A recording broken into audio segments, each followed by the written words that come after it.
RT4X Fundamental News.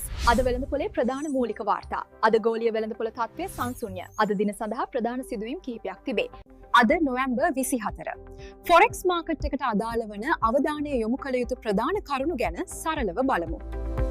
අද දිනට නියමිත මහ බැංකු වාර්තා ස්වල්පයක්. ඒ අතරින් කැපී පෙනෙන්නේ ජර්මනියේ ව්‍යාපාරික දේශගුණික දර්ශකය පමණයි. එය ද්විතීයික දර්ශකයක් නිසා වෙළඳපළට බලපෑම අඩුයි. ඒ නිසා අද අපි බලාපොරොත්තු විය හැක්කේ මන්දගාමී කම්මැලි වෙළඳ දවසක්. තාක්ෂණික විශ්ලේෂණය අද වැඩි වැදගත්කමක් ගනී.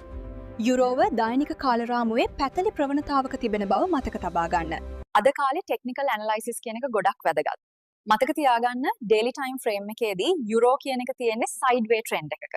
යුරෝපීය මහ බැංකුවේ සභාපති ක්‍රිස්ටීන් ලගාඩ් ඇතුළු කණ්ඩායමක් අද දේශන පවත්වනවා. නමුත් දැන් ECB ප්‍රතිපත්තිය පැහැදිලිය. උද්දමනය 102ක අගයක ලිහිල් කිරීමේ චක්‍රයද අවසන්. ඒ නිසා අද ඔවුන්ගේ කතා වෙළඳපළට දැඩි බලපෑමක් වෙන එකක් නැහැ.